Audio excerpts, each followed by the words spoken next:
Okay. Alan, are you coming up, or Kendall, or both of you, or all of you, or none of Eric, or? I didn't see Eric. I'm sorry. Guy was in his way.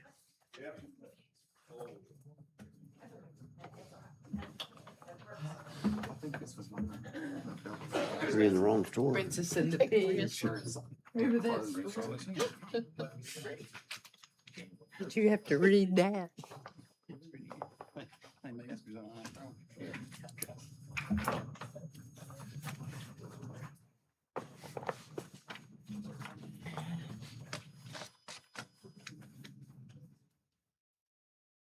Yay.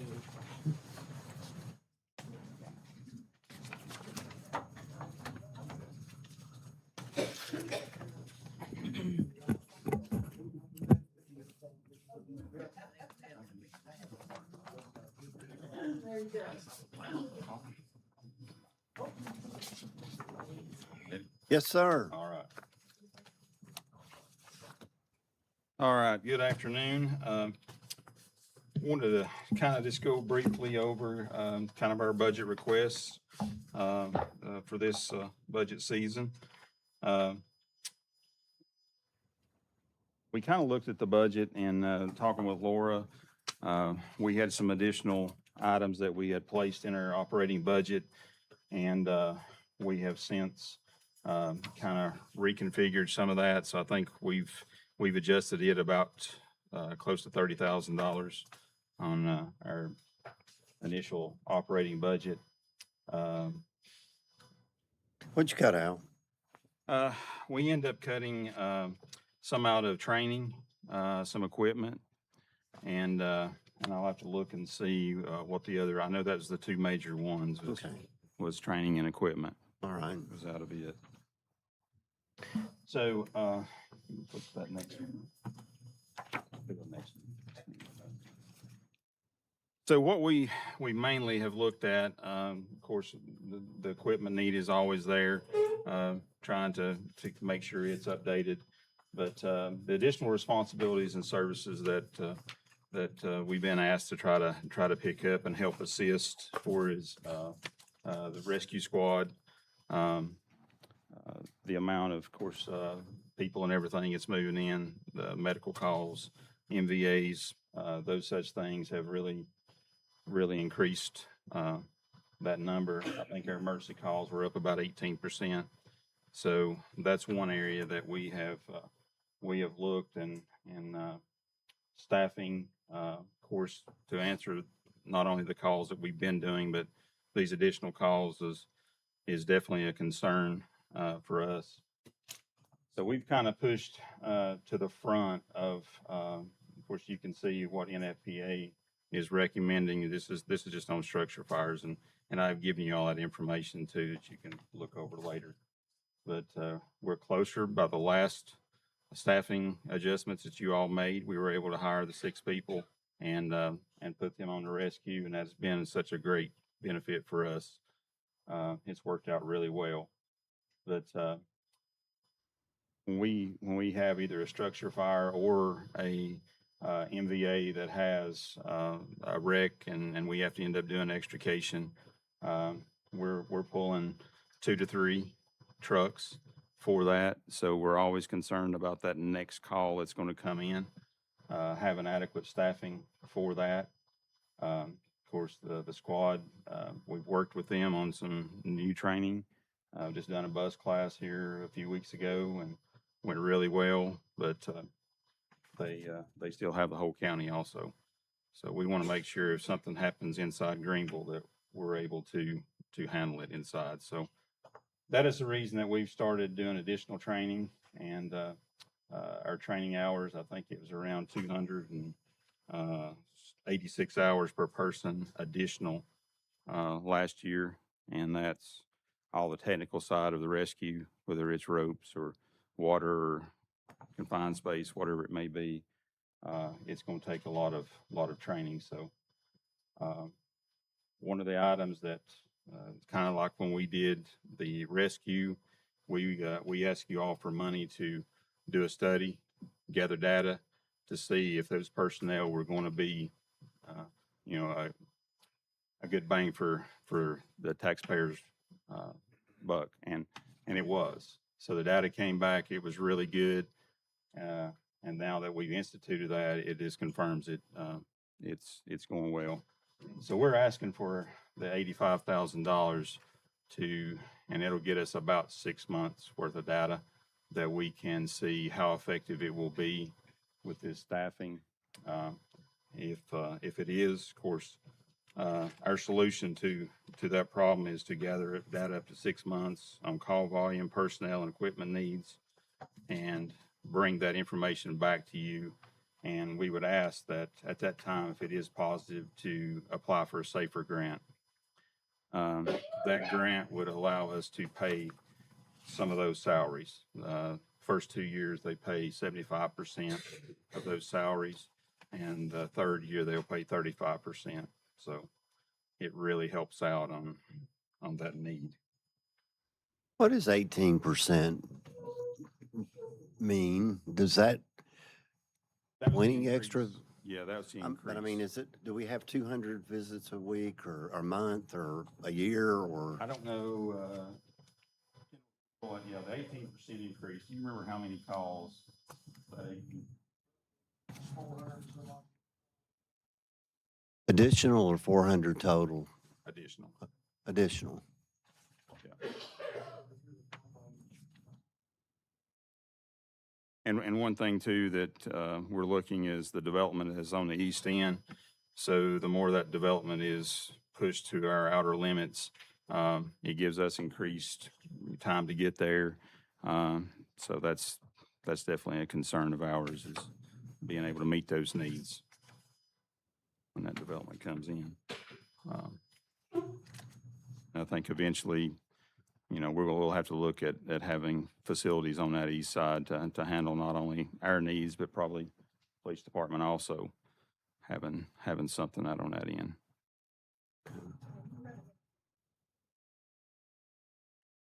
Just a little bit of a breakdown, of course, right there of just this training and what all it entails. And in your packet, there's a lot more information on that. Kendall's been able to get a relationship with Sevierville. We've helped them out on some training, and they've returned the favor to us. And it has been a huge cost savings for us to get that additional training there. So that's something that we're working with them to reduce the initial cost.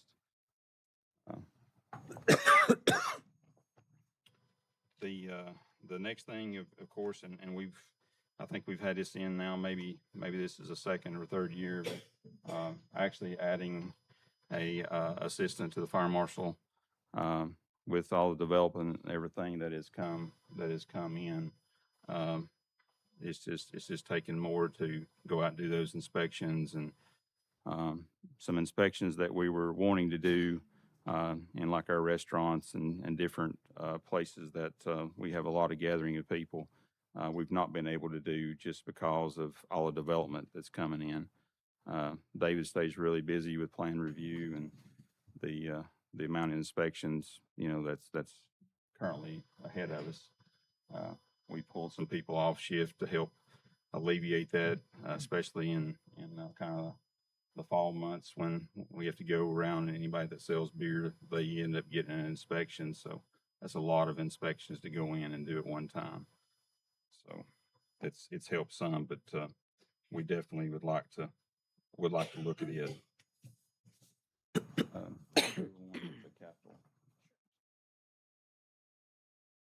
So our capital kind of laid out the way it is right there, and of course we know what the board is facing as far as the upcoming budget.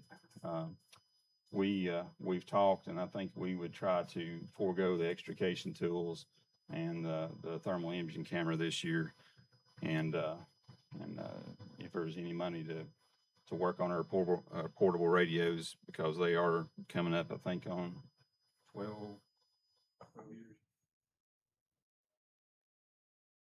So they're coming up to the point of, I'm not sure when Motorola will stop supporting those, but instead of hitting it all at once, we're trying to replace some of those. How many is for that 80,000? Is that, That is 7. I think it's either 6 or 7 radios. and how many do we need altogether? 6 radios. Yeah. How many do we need altogether? What's the total radios we have now, Kendall? So we need to be replacing them every year. Yeah, we replaced some last year, so we're trying to work and replace them a few at a time, so they're not going to hit all at one time. And the staff vehicle, I think it's approaching 100,000 miles on it. And we're still utilizing it for emergency response. So, How are you going to find one for $52,000? well, I think we can. I think Kendall has, and we're able to put some of the equipment on it. So Okay. the last one that I'll mention is the parking lot at Station 3. That's something that has really bothered me because, and I don't know when it will happen, but I feel eventually we will have to move that station on out to the east end to cover that. Is that the one, like across from the pizza Common, yeah. drive-through? Mhm. Yep, Commons there, yes. But we'll have to definitely look at that with all that development continuing out on that end. So it's going in and spending, and this is an estimate I think we looked at well over a year ago. So that number I'm sure has greatly increased. To go in, redo that whole parking lot, there's a lot underneath. I think it's going to be recompacted and things. So, that could be well in excess of 300,000, but Are you just talking about traffic time to move that east? yes, our response time. It's getting out of our 1.5 mile range. Oh, you're not from the gonna get any station. further. Yeah. Or as far as we're gonna go. Right. But I mean, it's response time and I know what the traffic is. And I always said, eventually, you get a ding every time that something is outside of that 1.5 miles, and now your response time and your times are getting longer and longer to get to there. So we definitely don't want to back up. There's emergency lane from Station 3 all the way to city limits, right? No, the median No. goes in. Out to next to Tusculum the Boulevard. Roof Taylor, I guess. Yeah. No, before that. Roof Forward, yeah, I Taylor. believe it's before that. Yeah. But you never know if they're going left or right. I want to back up a second. Assistant Fire Marshal, is that going to be a step for someone? And how much more is that going to cost? That will be a step for someone. Was Which looking at- goes from 2448 to full-time, Yes, which is going to cost what? dollars on their insurance. Okay. So I don't know how that would break down. Well, it's an idea. Right. It could be it's probably going to, man, I'll stop. But the parking lot that I was speaking of, right now till I guess we can see, we just had it patched. Public Works has been so good about coming in, and we have a whole fallout, and they'll come in and recompact that and patch it back. I think the one that they just repatched, it probably has lasted a few months, but that's kind of what we're doing to get by for now on it. But I just hated to see us go in, spend $300,000, and then maybe we end up moving that station. And How much will it cost to build another station? haven't got any numbers lately exactly, where that's at. Number I know two that- is what, 3 million? Yeah, but it's I mean, sort it's of, not it's cheap. special. Yeah, it is. I mean, we've got classroom space, but Yeah. I mean, It's still gonna gonna be- be. Two was 4.4. Do what? Sorry. Station Two two. was the new fire 4.4. station was Oh, That's what I'm saying, 4.4. 2 or 3 million. Yeah, 2 or dollars to build a 3. station. Yeah. Yeah. Of course, it would be a lot more condensed size-wise, and the Station 3 property would bring us some How money much, back do we in. have any idea what that would be worth? No, I've never gotten any appraisal or anything on it. But Are there any real estate agents out there? That's different than an appraisal. That's true. Is there any appraisal people that we One know out in the about? parking lot. But they're, it's definitely a good piece of property to put back on the tax rolls.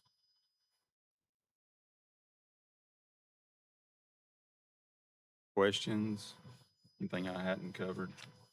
So did you have those improvements in your budget now that you're gonna take out? Or you- This Wasn't is included, all Laura? capital.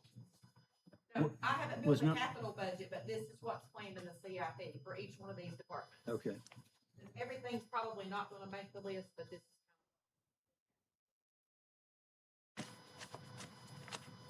Well, thanks. Thanks. Your men do a great job, your men and women, and just appreciate you. And I know that it's a challenge to run into fires. So thank you. And I think we really need to talk about all the things that we do. Leanne Spradlin came up to you and talked about a visitor coming in there and you having 3 people that spent 2 hours with them putting in seats. Car seats. Yes, because they're not easy to put in now. They're quite challenging, they are. And she was, Leanne was very, very appreciative of how nice everyone was to the lady because it was a good thing. All right, thank you all. Thank you. You.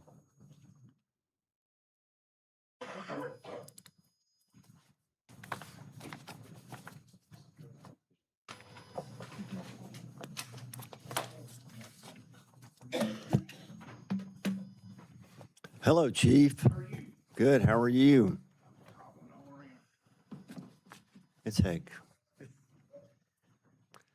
Growing old is not for sissies, is it? I appreciate y'all being here today to listen to the budgets and stuff and know that everything that we put in here is going to be able to allow us to fulfill our mission, which is protect you, your family, and our community. So, overall, if you look at it, we went down in operating expenses, 6.49%. The only, up there is the 2.98 in the step. So we came down quite, we cut some stuff out in operation of vehicles. Contracts went down a little bit for some reason. I'm not sure exactly which contracts went down. And then in office equipment, we dropped quite a bit too. Over the last couple of years, we've been able to get what we needed. So now that we have gotten what we've needed, we lowered that cost back down just because that's not something that we didn't want the money just sitting there, obviously. Overall, from last year, we were about 14% calls higher. So we were about 24,000 calls, and like we talked about before, 44,000, almost 44,000 individual units that were sent out last year of calls, of those almost 24,000 calls to service. So our calls are going up, and know that we did that while training 11 new officers, which is that's probably unheard of to go up in that many amount of calls. It's about 2,900 more calls. So, but everybody got trained, and now we're right back to where we were. We're about to, about to have to hire some more because of people retiring and stuff. But part of growth. People are looking forward to the new roles that they'll get to take. But overall, those are our operational expenses. Now, we did have some capital expenses too, and I'm going to let my other officers, my captains, come up and explain each one of the capital expenses to you. I'll start with Eddie. He's going to explain to y'all about the vehicles that are no longer in our budget. They went into the capital expenses and how we utilize those vehicles on a daily basis. You said there was a 24,000 additional visits. How many calls does an average policeman make a year? Have you looked at that? I can do the math real quick. Okay. It about broke down into 63 calls a day. Basically, you have about 4 people by the time. There's 7 people on each shift. but you always have somebody gone, somebody in training. And know that of all the things that were done in the entire county between EMS, the volunteer fire departments, the sheriff's department, the EMS here, fire department in town, and us, of all the calls that went to 911, the Greenville Police Department answered 38% of those calls, with far less officers than the sheriff's department answering their 27% of all the calls in Greene County. I think they've got 10 or 11 per shift, and we've got 7. So our guys are out there humping it, but I'll find out that number for you. That's good enough. And just how long does it take on an average visit? Is there an average? No, and there's no way to put it because every call's different. Okay, We've got about a 4.5 minute response time, and that's with the traffic now. That's went up a couple of minutes. But as traffic gets more congested, that time's gonna come down, go up higher. yeah, But we may be on a call 2 hours, we may be on a call 10 minutes. gotcha. Okay, And also you look at, when I give you all those calls to service numbers, that's not touching my officers just in a routine day, getting out and making contacts. So a lot of times we don't put calls to service in. If they're somewhere and people ask them about things, they'll explain stuff to them from a law enforcement standpoint and go on with it. And that's just never documented. So, I mean, my officers are probably making 10 to 12 contacts extra a day, not counting the calls to service at 911. Those are phone calls to 911 that they dispatch out. This is just police interaction throughout the daytime. So we're doing a lot more, plus all the special things that we do for the community, with what we do in the department. We're getting around pretty good. On the vehicles, the police department operates 62 vehicles in the operation. That don't count the support vehicles that go with the EOD or SWAT or any of those special operations. If you'll notice, we have 13 vehicles with over 100,000 miles. Eight vehicles are getting close to 100,000 miles. And 31 of those vehicles are over 7 years old.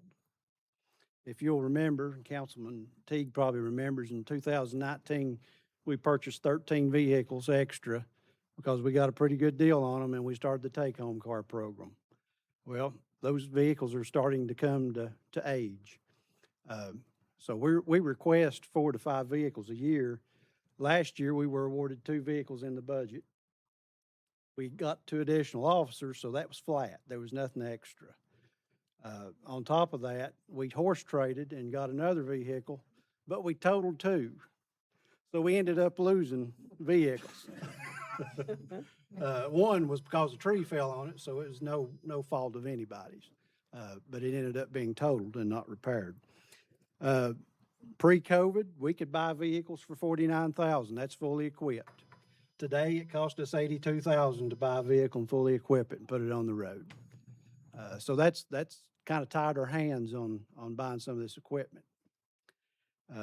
And then I've gave you all handouts with the breakdowns of where they're assigned. We don't have many. You see vehicles sitting on the lot, but that's for auxiliary to drive to ball games and special events, and for fleet vehicles, for spare vehicles if we've got a vehicle having maintenance, because we have to have vehicles. So we don't have a lot of spare vehicles sitting around, even though it may look like it sometimes. Also know that those, when it comes to the lights and stuff on cars, I know you look at them and think, well, there's a lot of light on those cars. We're mandated to have lights in all directions.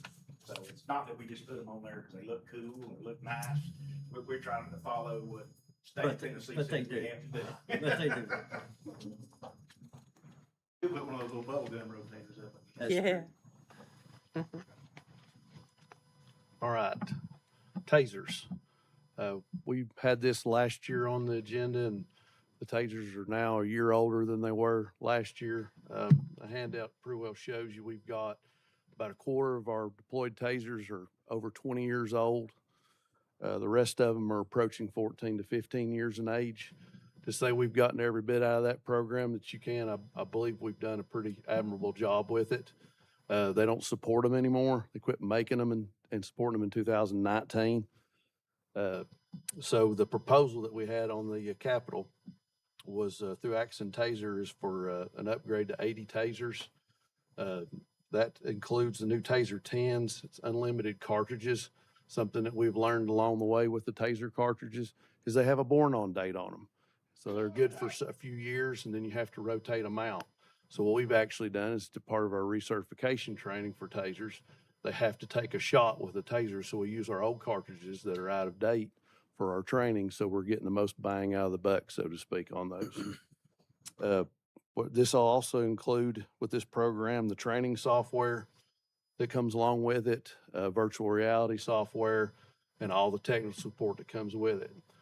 Like Eddie said, after COVID, all these companies, Motorola, Taser, everybody has gone to a 5-year business model. They want you to sign on for 5 years. Doing so gets you out of paying the annual 7% increase that you would do if you tried to go a la carte and buy X amount a year to get you to that 80 number. If you go through this and we were to try to do this a la carte and try to get 80 tasers in a 5-year deal, it would cost us $180,000 more than what the deal is. And you can see on the sheet, it's about an annual cost of $100,000 a year over 5 years for a total of $500,000. That's including a 5% discount. Locks you into that price for 5 years. At the end of 5 years, we own the equipment. Then if you want to purchase things a la carte, you can probably get 10 to 15 years. So you're looking at probably a 10 to 15 year program with this if we're able to do it. How many tasers were deployed last year? Taser deployments, I'd have to look it up and get it back to Just you. a guess. We probably average 10, 50, four or 100? five a month. Four to five a month. Biggest thing with the tasers is that they're expensive. They work. Yes, they are. Deploy them. They're more of a psychological advantage for us than they are anything, which keeps use of forces down, which keeps. Don't have to use of force. They don't. So when you can add in the psychological effect of just having a taser, because you can watch people when they're dealing with officers, and they think they may be going to jail. They scan them. They look and see if they've got a taser. That changes their whole attitude. It's kind of like when I had my dog back car, and he was rocking the whole thing. Whenever nobody wanted to go with that dog out. So taser's the same way. It's a psychological effect that keeps injuries to officers down and also keeps us out of lawsuits. Are these tasers the Not to mention retractable killing somebody. kind that spiral out? Okay, not the, I don't know if you call it radio frequency taser or not, where it shoots out and it attaches to the, like what kind of taser are they, I guess? The new one, the ones we currently have are X26s and X26Ps. They have 2 probes in it. And you're typically taught the hemisphere of the body from the belt up or the belt down. And it's got a probe that sticks in the person and delivers the current Right, to lock them up. The new Taser 10 has 10 shots in it. gotcha, okay. And you actually can shoot, you have to shoot twice for those hemispheres and everything. But if you miss with one, you can do a follow-on shot.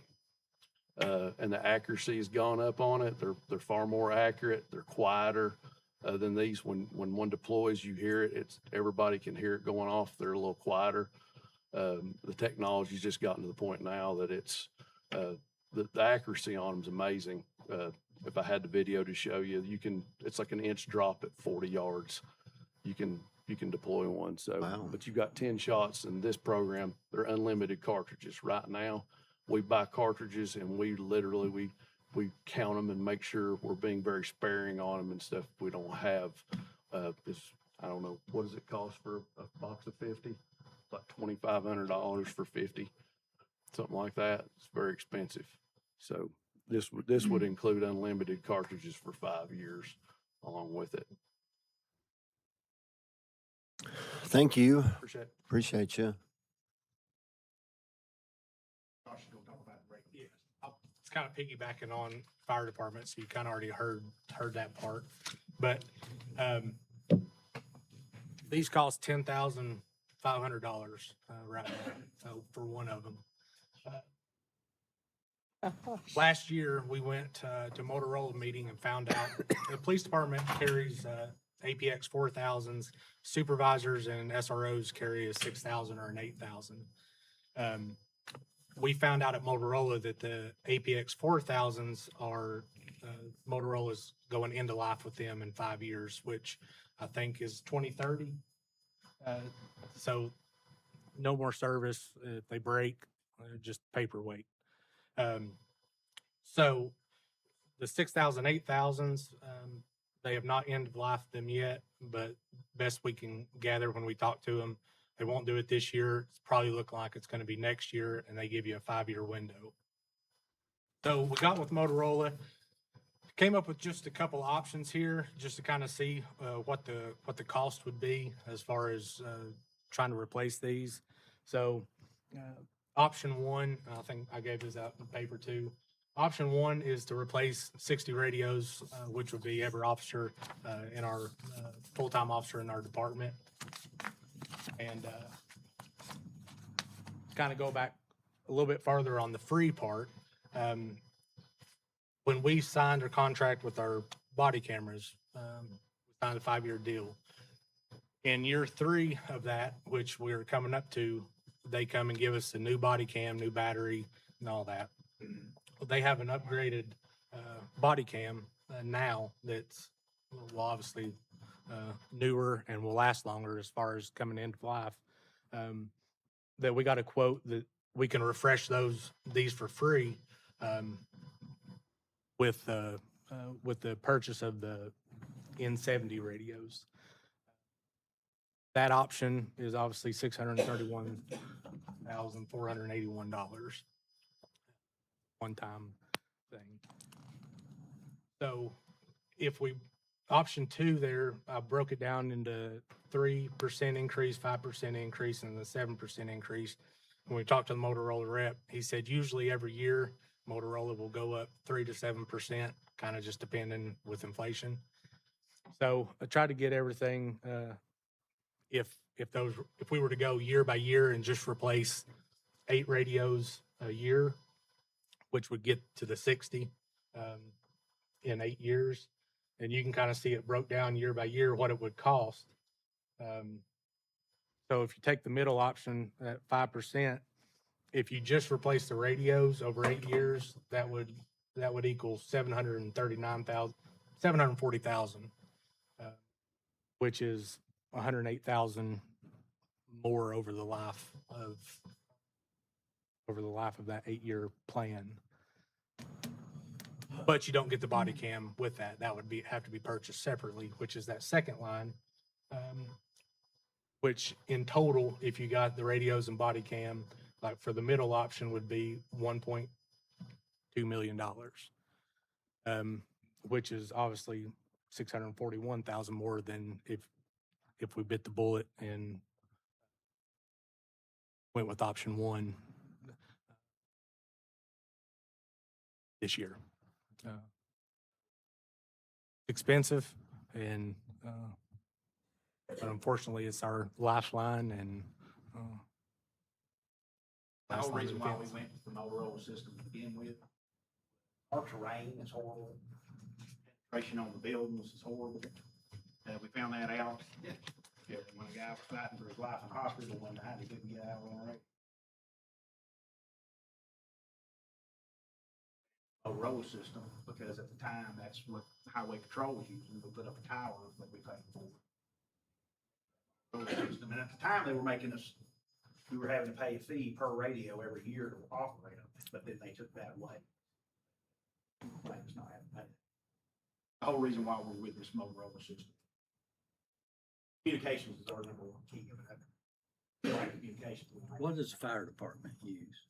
They are, you run the same, I don't know what model you all run. Running everything.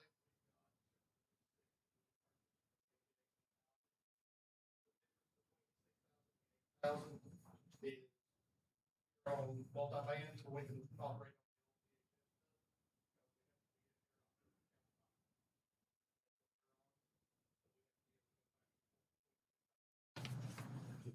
Is there any way, if we get together and go in and make a proposal, do you think that they would it help any if we're getting 100 and, We can ask. It's not gonna I mean, hurt to- yeah. I mean, we can ask that. okay. The reason I was asking, Kendall was going to get 7 new radios for 80,000. You're going to get 8. Yeah, I wondered what the difference was. and I think that's probably Thanks just, for going over my head, Kendall, because I didn't understand. a That's thing you probably- said. Ours costs a little bit more than the N72 just because of that multi-band.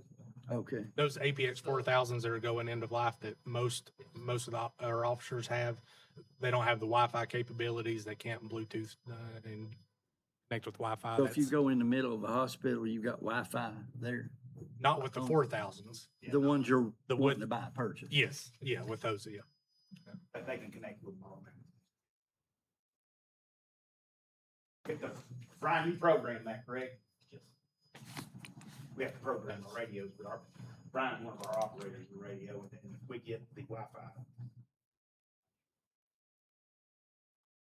You go in and make the next 2 calls. So we save $600,000 if we buy them all at once. Yes. Right. But we have to buy them all. Right, and you're right. That option 1 is, you have to buy them all at once. That's. And It's then, just a guess, probably. No, because so we that was, don't know that was a what's gonna quote I happen. actually got. Oh, We got a okay. quote from Motorola. Really, with that- they'll, with that they'll number. nail it down for 8 years Well, on increases? that was just buying it outright. That, and the increase, yeah, that one's buying Yeah. outright. That was actual quote. I said, you're just sort of guessing on Yes, what it's gonna go right. up. And that's why I did kind of different. It's not gonna go down. Right. It quite kind of did different options. That first year is about right. The 83,000. What we need in order to purchase a new radio. That's a big savings, just go ahead and get them. Yeah, And then free it body is. cams. Now- Did we just buy some body So, cams? and that's why I was saying, with that, we get, so we're in the year that they're coming in and they're giving us new body cams and new batteries for 2 new batteries for everybody. That's just kind of part of their plan. If we were to get them this year, we're in that year where they're doing that for free anyways. We can upgrade to the newest body cam, which probably would push us out with radios and body cams. We're probably looking, probably get, I would say 15 years of use.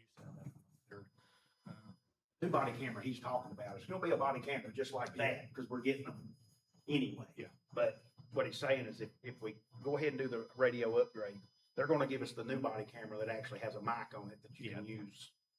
That would be your port. Most of the time you see the shoulder mic, the mic would be on the camera itself. And it would operate the camera as well. Yes. Not- It also has a translating feature on there, so it can, you can hold a button, and if somebody's speaking Spanish or Russian or whatever, it can translate, so you can, in the field in real time, you can. Really? Pretty valuable. Yeah, oh yeah, it's technology AI is, technology. I would say, yeah, it's growing. but for 15 years, it's about $40,000 a year. Just seeing how good they are right now. I mean, we haven't had any issues with our radios. They are durable. So, you know, I have no doubt that. I won't be A here long then term. anyway. It's- Jenny Can will you be. turn those back in to get some rebate? These obviously get they'll get turned in as we go The through the cycle. 4,000, yeah. Yeah. If we were to get all new ones, they do have a thing going on right now. Thi- We can this trade is- and get it, we can get some money Yeah. back. This is with the price of turning it in and going through that. Oh, okay. This is kind of a, Sounds like a Verizon cell phone deal. Trade it in for your upgrade. that's exactly, and everything's going to that. Yep. Really get to it. Only a 2-year contract. Yeah. We understand a lot of the things we need are expensive, but the companies have us, unfortunately. I mean, and they're all going to that business model. Well, we're really seeing software. It's just a matter of time before hardware did it, so, and that's what's happening. Because they know you have to have it. Well, they know we have to have it. You have to have it. And it, Just like software that I use in my work, it used they to used, be. I mean, and I hate to say, there used to be a time where they would take the officer's word in court, but now they want to see the body camera. Right. And if we don't have it, sometimes We talked It's about all the let go. the FOIA request and everything. Well, it protects you. It does. Well, it protects the other person too, for us not saying, All parties. and then it does, it just protects everybody. When that It keeps body officers more cam professional. still works with our software as far as the redaction software that Yep. we. Well, they cost so haven't, they much do money. have their redaction software in that, and then we won't have to repurchase the other redaction software. So we Oh, can save okay. 6,000. How much?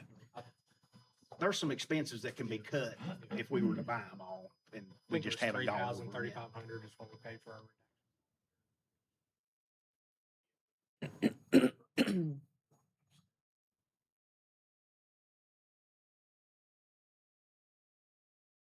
Okay. Thank you. Good Thank you. job, guys. Anything else? Just appreciate what you do. Throw some more money. Let me throw some more cost at you. No. Bring it on. Thank you. Bring it You on. get some back, not free. Hello, Mr. Bowman. How are you? Doing? Good. First off, thank you for letting us present our request for the upcoming year. Tried to keep it pretty simple, so we're pretty much just really basing everything just off no actual ask for standard budget, just some inflationary cost. So we're trying to keep it to a minimum if at all possible. We do have some capital requests that we have. Much as a mower that we generally, we get usually one mower per year. Tractor, and then also a trailer that's a little bit bigger trailer that we can handle, a Bobcat to move around to different areas in the town that we need to use for repair on property wherever. We would like to keep the wall repair in the capital improvement. We've had that in there for several years, but we're having trouble. 5, I think. Having trouble finding somebody that will actually do the work or able to give us a price. So we would like to keep that there. I'm not sure where that's going or if we'll get to that this year. Fence, around the maintenance shop, we are asking for that to be done this coming year. Right now, we have no security on any of the equipment, any of the vehicles that's at the shop in the park. We do know that we've had some incidents down there with some vandals, and so we'd like to have some kind of protection on that equipment. Then we also have been fighting a water leak for several years. I think this has been in and out for quite a while at the pool. So, Have y'all looked to find somebody to do it? as far as As far as the leak goes? it's actually, from what I'm told, it's actually underneath. It's something to do with the pipes that's coming out of the pool, and it's going to require some digging and I don't have all those details of what it's Okay. going to take yet, but my understanding that's been asked for a couple of years, and we've just been pushing it off. We've just been band-aiding it, and we filled the pool up yesterday, started filling it up, and I think it filled up last night, and we're really curious to see how much water got out of it last night into today, because it does have a leak.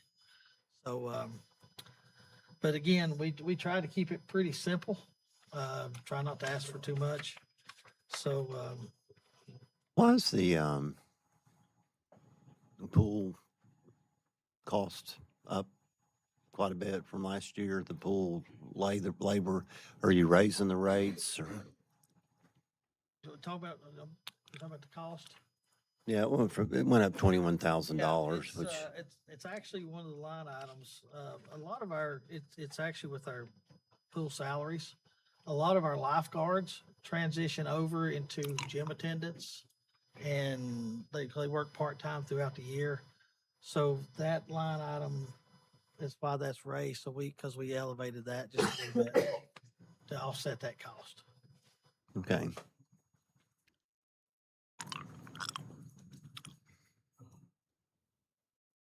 Anybody got any questions?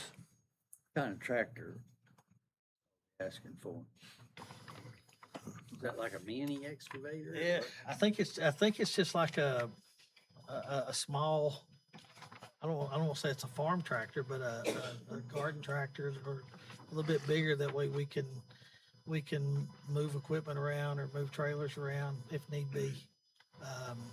That I don't have any detail on what kind that is.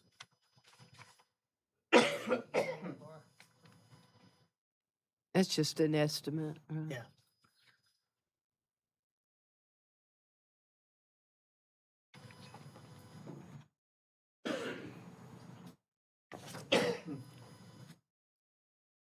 It looks, on this one, there's a gator and a mower, and then the tractor and the trailer are for next year, aren't they? No, no, I'm sorry, I'm wrong. Thank you. Anything else? No, thanks. Thank you, guys. Thank you, sir.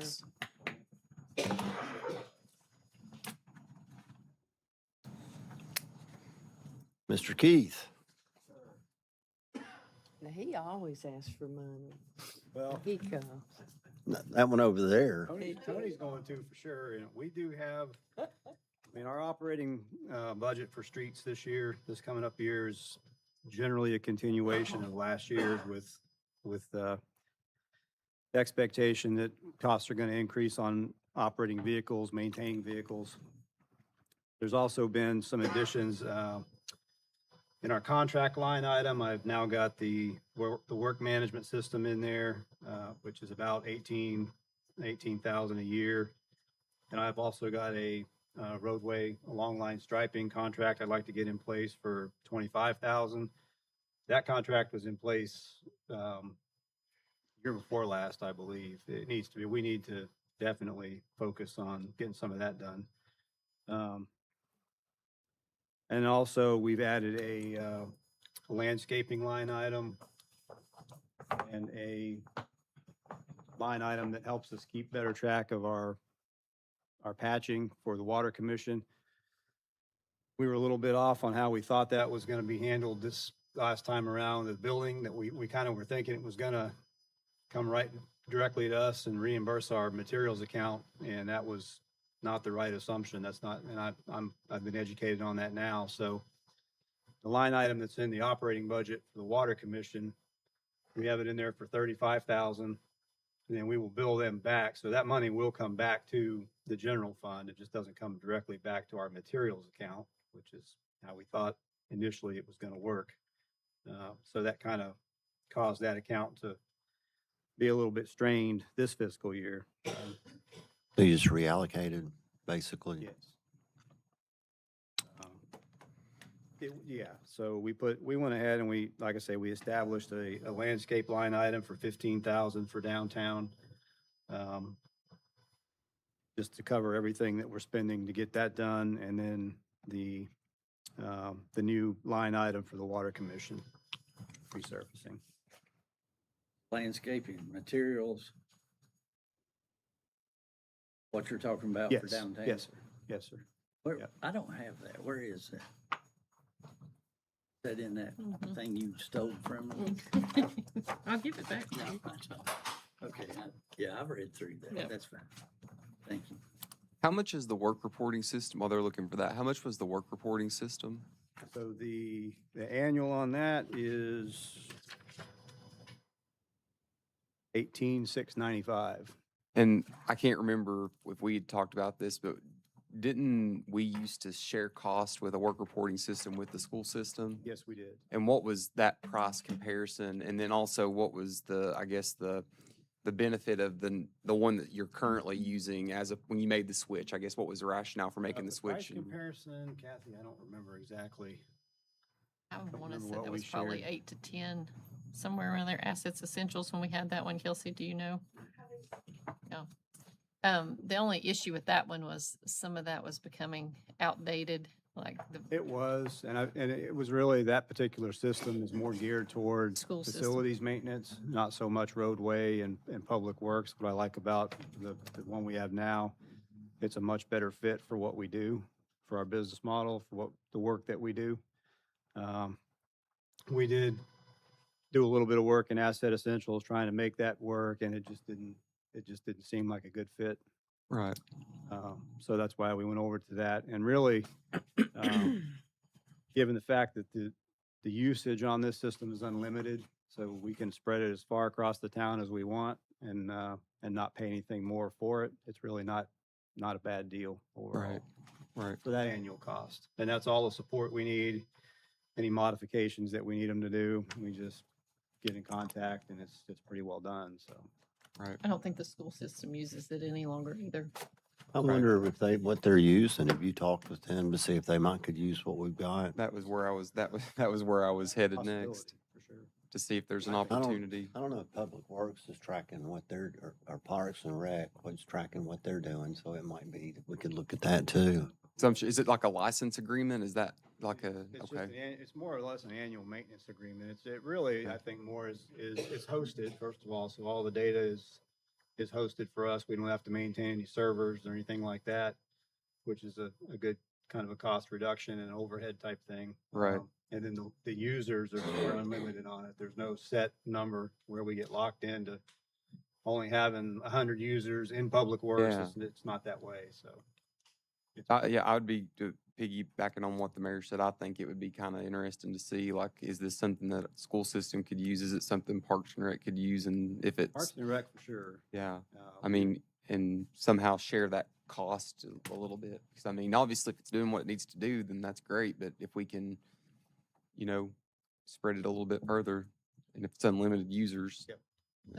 The historical data that it keeps has been very useful, even with the previous system that we had. already been beneficial. We'll talk about that kind of in the MSW side. Some of Right. one of the things we've already been able to do with it, that kind of showed something we already knew, but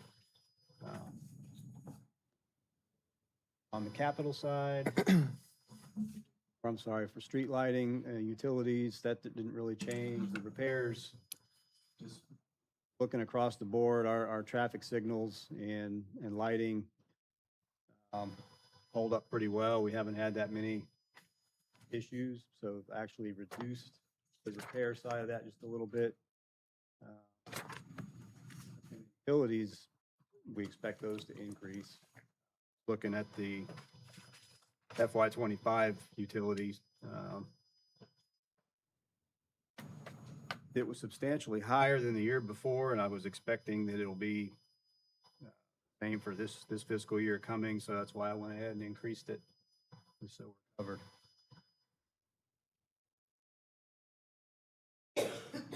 For our capital side, we do the traffic signal cabinet every year. We're trying to maintain a good stock. We need pole mount cabinets, and so getting one of those every year is not a bad thing. If one gets knocked down, we have one ready to roll. And then on the improvement side, I'd like to go ahead and start the building, the facilities that we have over there do need some repairs. I don't have an exact estimate on that, on the scope, but there are some leaks that we know about that need to be addressed. And I'd also like to do some security upgrades. Most municipal buildings that I've been exposed to are generally secured, and ours is really not. We don't want to make it a place where the public can't get in, but we would definitely like to have a little bit more control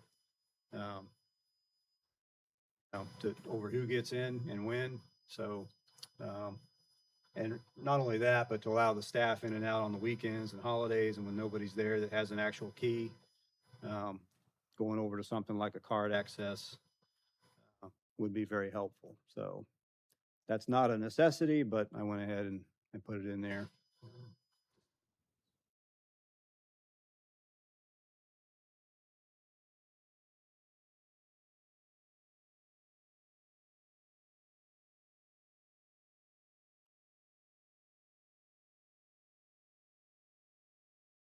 Well, that's the cash flow.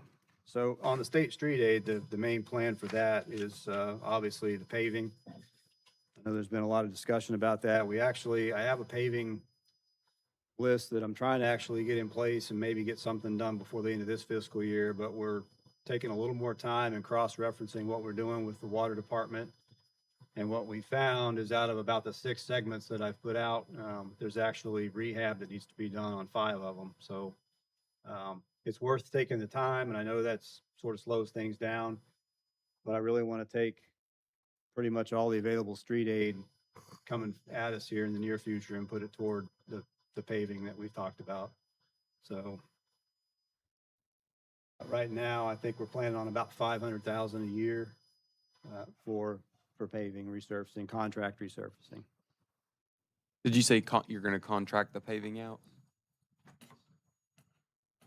I would say the majority of it. That's not to say we won't do any, but if we want to do the longer line, knocking out sections at a time, that's contract for us.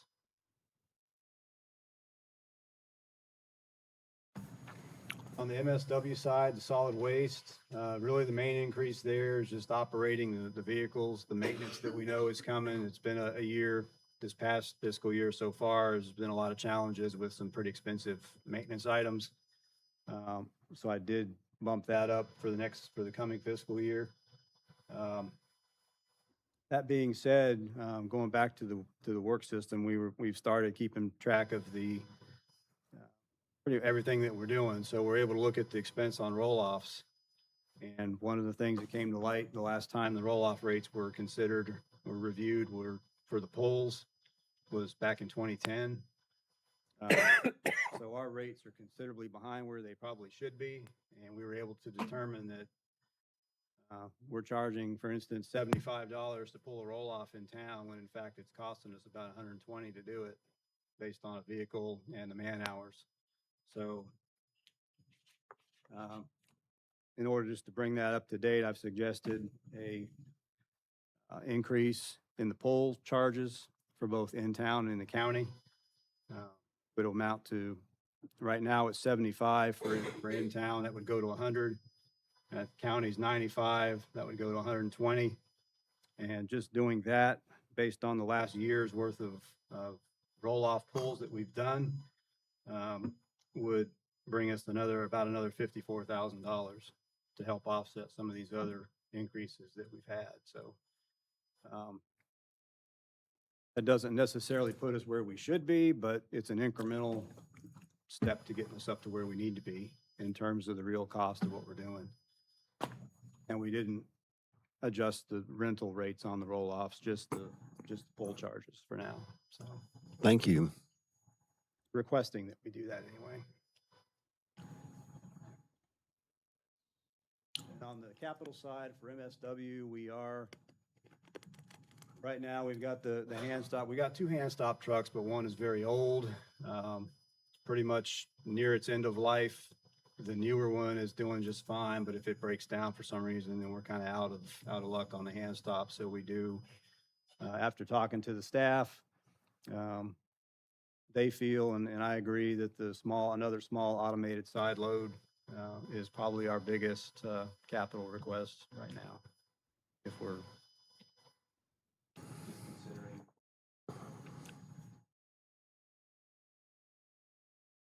Thanks. Do we still have a street sweeper? Does it work okay or? It works. It works okay. Okay. I'd give you that. Is there anything we could do to make it work better, or I think you've got one in a couple of years. We're actually looking at the possibility of being able to acquire one a little sooner. Okay. So I think that we're going to be looking at some that are similar to what we have. The one we have has been kind of refurbed a time or two already. It's pretty much, it's getting close to the end, but it'll still pick up just general dirt and rocks and things like that. But Okay. Thanks. questions? Appreciate what you guys are doing. The increases in stuff is incredible. We appreciate the time and understand the challenges. Thank Scott, you. just out of curiosity, 'cause it'll drive me crazy if I don't ask it now.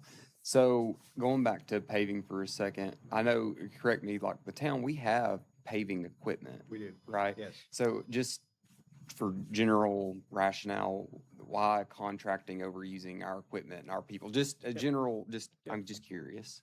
So generally speaking, a paving crew usually consists of about 16, 17 people. That doesn't include the folks driving the dump trucks, hauling the asphalt. So if we take a 16-person crew, which gives you the traffic control, all of the rake, the rolling people, everything that you really need to have on site, we take that 16 and we add another 3, maybe 4 to haul asphalt, that's 20 people.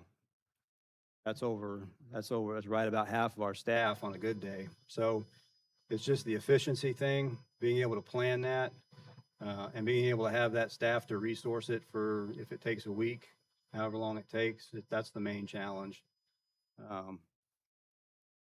It just is not, and the fact that we're only doing it every so often. If we did it all the time and we had a constant paving crew, it would be different story. That's what I had in Tampa. We had a dedicated crew for just paving, and that's all they did. They got good at it. If you swap people back and forth constantly, you just never really establish that rhythm and the flow and the experience level that it takes to do a good job. I mean, we do a great job with the resources we have, I think, but it's just not as efficient. And when we do it, we shut everything else down pretty much except for garbage. And that's over the longer term, it just doesn't work. So we do have the paver, we have all that stuff, but unfortunately, if without a dedicated crew really to focus on just that, it just isn't efficient. And then we'd probably still have to contract out the milling in that case. And a lot of times if you get it all together with under one scope of work, it's a little bit cheaper. And what was your crew that did the road in front of the partnership? What is that road? Okay. You all did that one, We right? did. Looks pretty darn good. We've done a lot and they do a great job. Don't get me Yeah, wrong. that's what I was I'm gonna say. It not- looks good. That's, Yeah, yeah. it really does. It's just, but it takes just for that small, a lot of stuff. You know, we may still do some of the smaller areas that a contractor just won't want to go to. But in the bigger scheme of things, for just efficiency's sake and getting everything done, I think the contract side works a little bit better. I was just curious. Yeah, That was a no, question that was absolutely. It's bubbling, so It I just really appreciate it. boils down to having a dedicated crew to do pretty much nothing but that and the hauling and the milling and everything else that goes with it. I appreciate it. Yes, sir. Thank you. Thank you.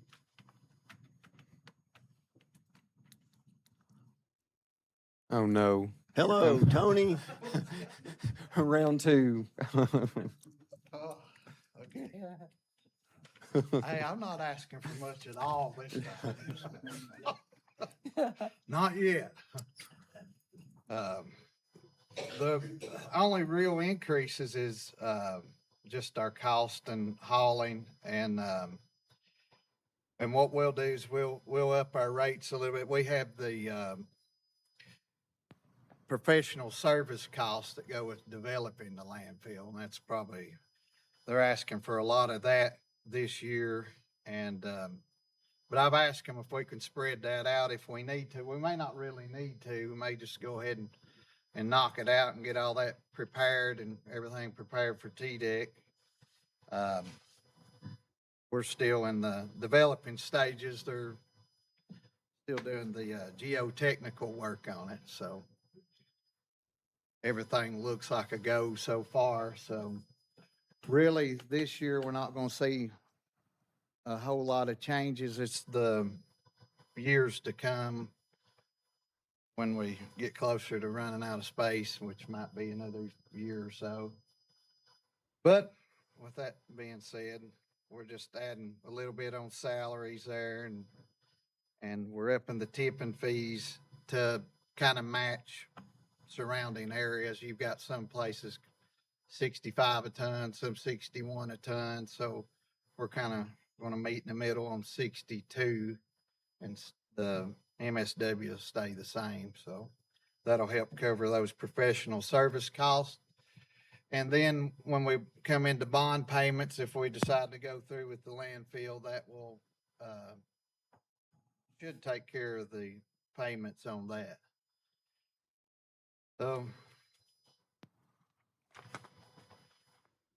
And far as capital goes, we're gonna purchase some of the police department's equipment so that we've been using for years anyway, so that we can modify it for landfill purposes. They don't have the final drive guards and all that. And we'd like to do a few upgrades on that, but we'll purchase it first, then worry about that maybe the next year. I don't want to make too many equipment purchases right now. We're gonna make do with what we have because what we're facing in the future. So we'll just see what we need. We'll see how this year fills out and then go from there, see what our needs will be. We've had some talks about maybe people from the outside the county coming and bringing stuff here because it's cheaper. Yes, Is there any way, I don't know the can we percentage. stop that? Should we talk about stopping that? Is there a way to do it? Or is it, once they pull back there, is there Well, no the way to get county- out? Yeah, what we're doing, taking small steps. I cut tires out because you can't cover, they'll peel out and roll down the hill and all that. We cut that out. The county's hauling their own demolition, Thursdays and Fridays. That'll help the impact a little bit. So that'll probably knock us back to about 20,000 ton with what we got. And to answer your question, we probably could do some of that, but we do need to kind of study that for a while and see how it's going to affect our budget. But I guess the more closer you're running out of room, then you have to take drastic measures. Yeah, if we can extend it another year, we might be able to have it completed. Maybe. You told me you're gonna get it done. I'm trying. We're working at it. The ball's rolling. You hear where we should have a plan from different people, but there is a plan in progress, and there has been for about 2 years. So we can't say that for ourselves. But there is a What kind of plan. equipment are you wanting to buy from the police From the department? police department, the D7 dozer. I thought it might be a couple of their old tasers. It's just big. Well, it might happen that way before it's over with. But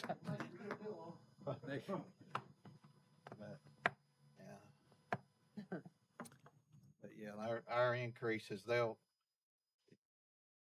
we'll present that later on, but you'll see they're right where they'll need to be compared to the surrounding counties, so, and that'll get our budget where it needs to be. Do you plan on looking at that every year or Oh, put yeah, just a, yeah, we just may put do a escalator. We talked to Laura about that, maybe, however the economy's doing, base it off that, or however GFL's doing theirs towards the city and the county. Okay. Thank you. That's easy enough. It wasn't too bad, was it? Thank you. Are you going next, Bobby? Oh, okay. You can ask for some. Stormwater, this is a big one, but we've got this, this is for, this portion right here is for operating budget for stormwater for a potential new department. So one of the, stormwater is a huge animal. It's just like streets or anything else. I mean, like all other utilities, and I know you all have heard this a ton, but this is something we've got to try to start addressing. And we got a couple of issues there. I mean, with the stormwater, we have the actual physical system that the town operates and improvements we need to do there and maintenance on that. But then we have the other side of it. We have the permit with the state that we're operating under. And they're two completely different things, but they're very integrated. So the permit, just a little super quick thing on this. The permit operates like this in the most basic way. So assume that you're all sitting up there is one of the streams or creeks in the town. This podium is the town of Greenville stormwater system. little table would be a development. Any development or anything that discharges water here into the town of Greenville system, then into a stream, we are 100% responsible for. But if you have a development over here that discharges directly into a stream and doesn't go through the town system, we're not responsible. That's the state's responsibility. Our problem is we don't know how much of either one we have. We don't know what we're responsible for and what we're not. So that's a big problem, and we've got to really try to start addressing that by figuring out what we have and what we're responsible for. So part of this, under just the operating budget, would be to put in a stormwater technician person that can do a couple different things. They could help us start collecting some of that information, but one of the things we're responsible for in this permit is anytime there's a development all over town, we're like through planning or something, we approve a stormwater detention facility. We have a maintenance agreement signed with that developer saying they're going to maintain this in the way it was designed. That's part of this permit compliance. We have that. We have the document, but we don't follow up on it. That's supposed to be inspected every year. They're supposed to send an inspection into the town once every 5 years by a engineer to certify it.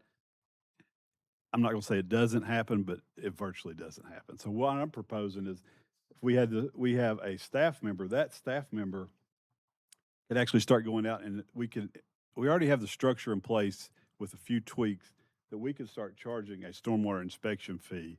We could send them out to actually inspect all these facilities. That's any commercial development or any industrial development. So we're in compliance with that permit, but also that can help generate some revenue to help offset this salary. We determined what that permit fee is, which we haven't looked that far yet. But I think there's a way to help offset some of that.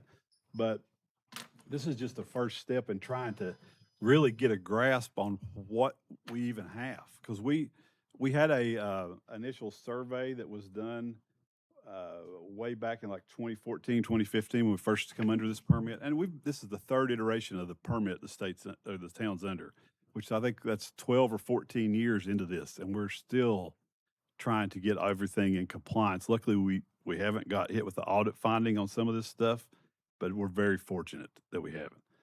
And so we had this survey that was done back then that Brad had done, and I think that's what he was told they were due at the time, and we had funding for it. But essentially, it just located things that were on public right-of-way throughout the town, a pipe or a ditch or whatever, but there's no info. I don't know if that pipe's 6 inches big or 60 inches big. I don't know if it's falling apart or if it's in perfect condition. We have no information other than I can look on the map and say, yeah, there's a ditch over there. So as far as the other side of this is trying to figure out how to make improvements or how to fix things, we have no information. So it makes it, almost impossible to try to do anything. So we've got to try to figure out a way to start tackling this problem a little bit at a time. So this is just an initial push to try to establish some form of personnel that we can start trying to do this, and I was trying to set this up so we can maybe do this and help generate some revenue to help offset some of the cost of it, so it's not just a pure dead cost. So that's this part of it. And for the capital part, what we were asking for, so some of this stuff goes hand in hand. This is Public Works. One of the big problems or the big challenges to the stormwater system is we got to keep it clean for it to function, what we do have. So that means street sweeper, keeping the streets clean, vacuum truck, which is used to clean the storm drains out. We've got to have that basic maintenance equipment. I think the truck they've got now is in desperate need of a refurbishment to get it to work. And that street sweeper is sort of on its last leg. So that's what we were talking about too. And then the other part of this would be some survey equipment to actually allow that staff person to start collecting some data on this stuff. And then we're in desperate need of this van system with an inspection camera system. And we're currently using the water commissions, and they're letting us use that when we need it. But I think, it's a big risk to them to let us use that equipment because their system is way more expensive than what we're proposing. Their camera system they have is about $300,000. And if that thing gets hung up in a pipe somewhere, doesn't matter if it's under this building, they're going to go dig it out to find it. So it's a big liability for them, and I don't know how much longer they're going to continue to be, allowing us to use that equipment. So we're looking at something on our own, so we can have something to try to inspect some of these facilities, some of the ditches, culverts, facilities, because we don't have that equipment right now. So that's sort of the basics of that. I mean, and we put together I don't know if I think we sent this in, but we put together a long range. I did a lot of research to try to put together a long range sort of stormwater capital improvement plan for the 10-year plan.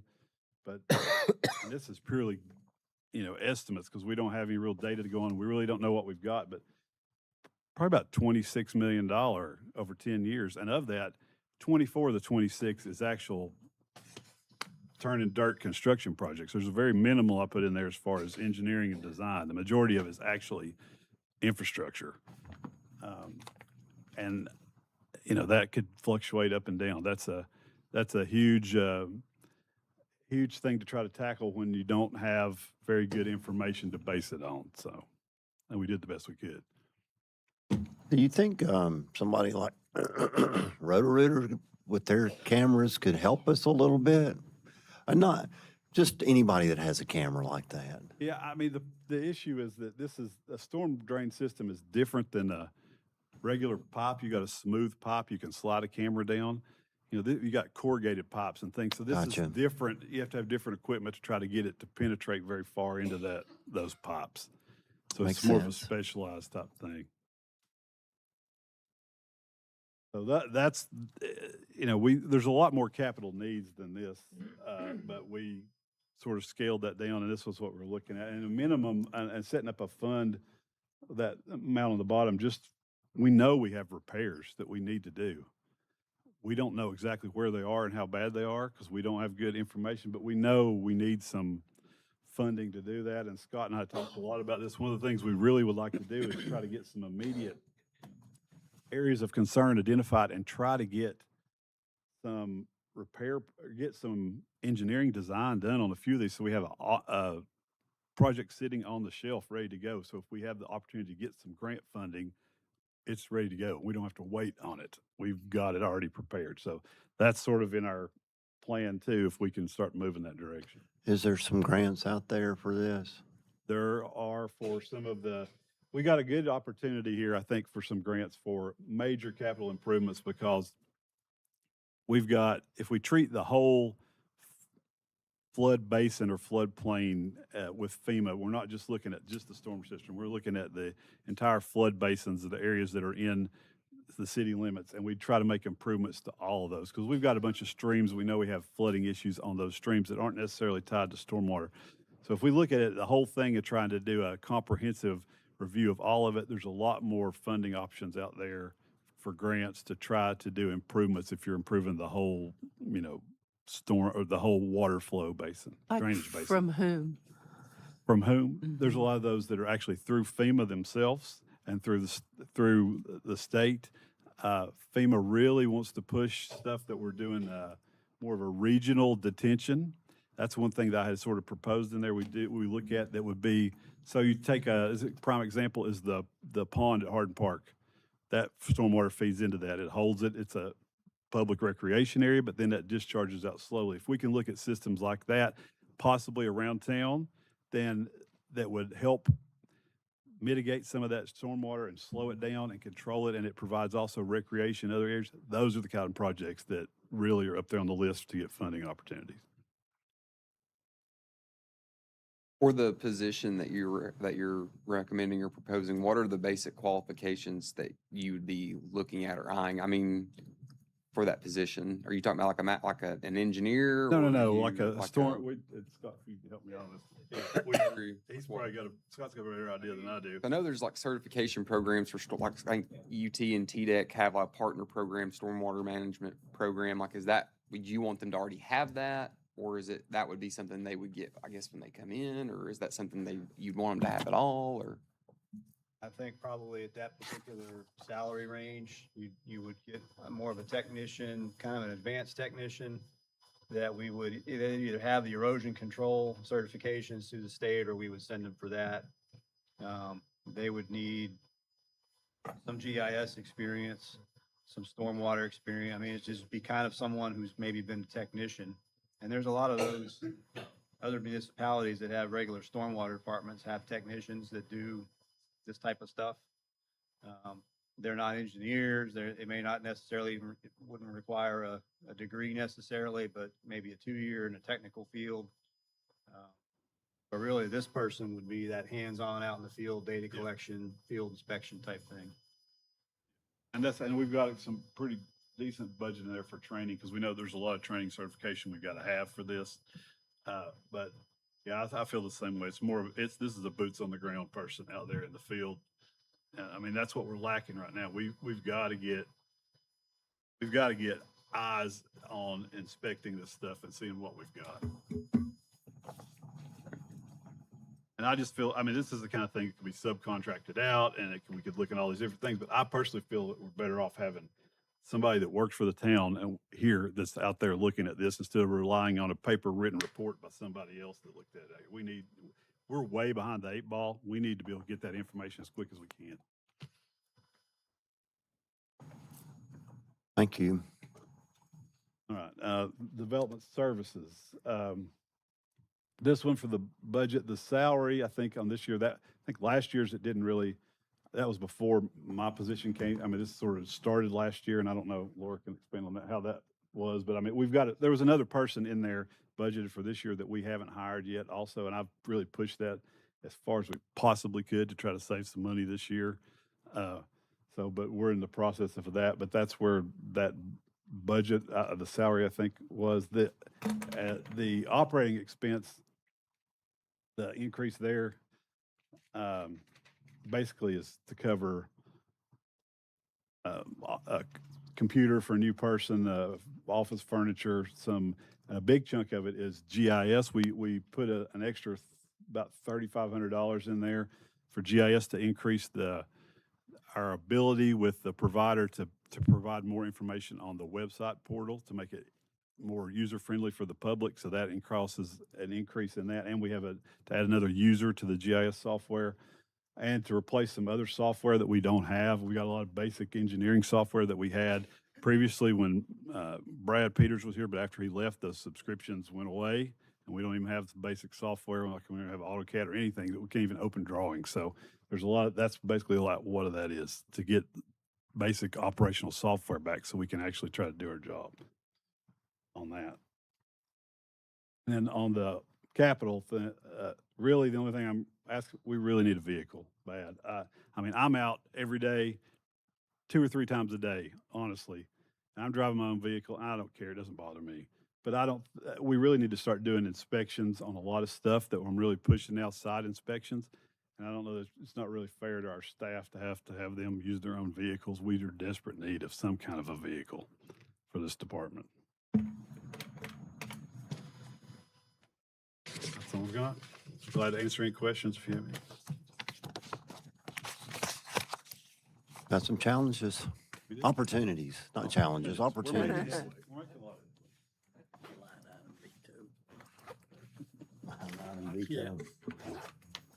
Okay. That's everything we have today. Any questions for anybody before we adjourn? Hey, That's a lot- Angelo, That's a lot of you got any information. questions? Are you sure? I didn't recognize you. I think this is the first time I've ever seen you in something other than gym pants. Okay. Thanks for coming.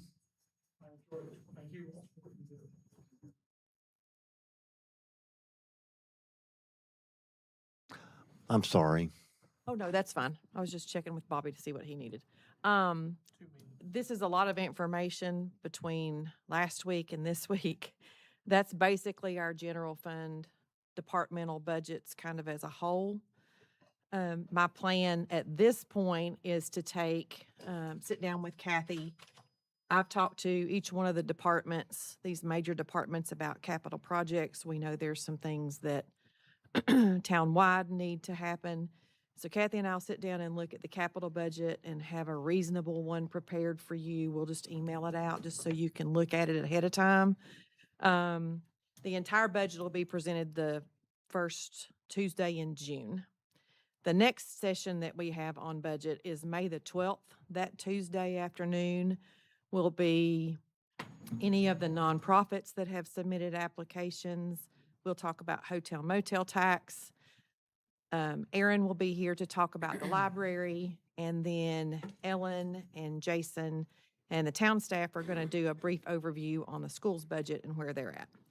So that'll be on the 12th. And then as far as additions, things that people have talked about today, I will try to get a comprehensive list with maybe some options and some priorities. Again, I think Kathy and I'll sit down. We've spent a lot of time with all of our departments, especially the bigger departments, trying to get a handle on what do you absolutely have to have? What can you live without? Can we put something off another year? And there's a lot. There's a lot that we need beyond what we've already got in our budgets. So we'll talk about that and some funding opportunities as well. For example, we talk about the increase in the solid waste fund, and they need that truck. So I've got a couple of questions for our auditors on maybe a particular way we could fund that. We could also that debt payment. We could issue a capital outlay note, and that debt payment is just about the amount typically of what that increase is. If we look at information like short-term notes or things for the police department or the fire department, or group some things together like that, that spreads that cost over a period of time, but you've got to have funding to make the debt payments on those capital notes. So I'm not about borrowing on a lot of things, especially right now. Rates are still pretty good based on what I've heard. But we've got a lot of stuff that we need to look at in this budget. So I'll try to get you a list. And then as far as Kathy and I are concerned, once we get you the list, either before the first meeting in June, or we can talk about it at the first meeting in June, just kind of need to know what to add into the budget beyond what we already have. Any questions? I'll say a Yes, little sir. comment. I'm sorry. Go ahead. So that is, thank you, that is a option. Just, I'll take the tasers, for example, of what could be spent right now and saved over 8 years. I wouldn't be against a short-term note for something like that, because that's gonna pay off Yes. big time. And that's why when I had strategy sessions with almost all of these Okay. larger departments, and we talked through those kind of things. And that's why I asked them, and they had offered that information to me, which I asked them to share it with you, what the options are paying for things up front versus spreading it out over time as far as cost savings. And does that is it enough of a difference, even if we borrow? Does that cost savings? Well, that's a big difference. It You're is a talking big 6-7% short-term note Yes. versus saving. Our 50. short-term notes Double right now what it are, costs. so the short-term notes, the interest rate on those right now are still hovering at a little bit, right about 5 or between 5 and 5.5. So they're still really good considering. And there may be some things we have to lump in. We still have a little bit of capacity. We have a big debt roll-off. We've talked about it for years in 2029. That's one of the last payments on the last big school debt. That's And the so- high school rolling up. Is that right? I think that was the middle school, I believe. Middle school rolling I up. think so.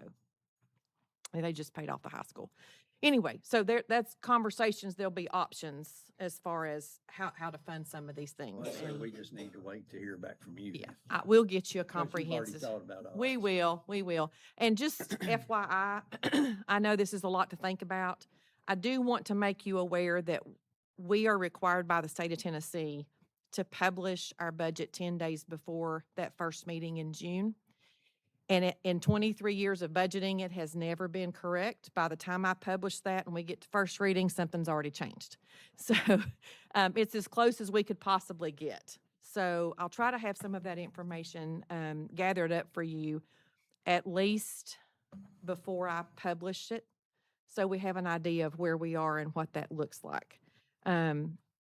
change it on first reading. Before first reading, you can change it on second reading. If you're not sure, we can have a special called meeting and work on it till June 30th. So, this is probably the toughest one I've had in 23 years. It's just a lot. And, but I do appreciate all of our departments. We tried to use the best format we could for the best use of your time to convey what they need and what they have. So any questions at all about anything that they've talked about today? If you think of something, either reach out to the department heads or Kathy or myself, and we'll try to get you an answer. Just appreciate everybody. Okay. And there's lots of things going on, as Tim was talking in our GEA meeting. How much is it for that? Way too much, 55 million. How much is it for that one substation? Oh, it's going to be up into 18 millions, I think. And it's been there But for you kick 60 it on years. Down the road and it keeps going up. So, I mean, transformers have gone up from $1 million to $4 million. I mean, it's ridiculous what costs have done since 2020. But everybody knows that. I mean, but just going back to what you just said, it's stuff that can't be kicked down the road anymore. If 30% of our customers are out of Tusculum substation, and it's 60s. So we need to take care of our people and our people.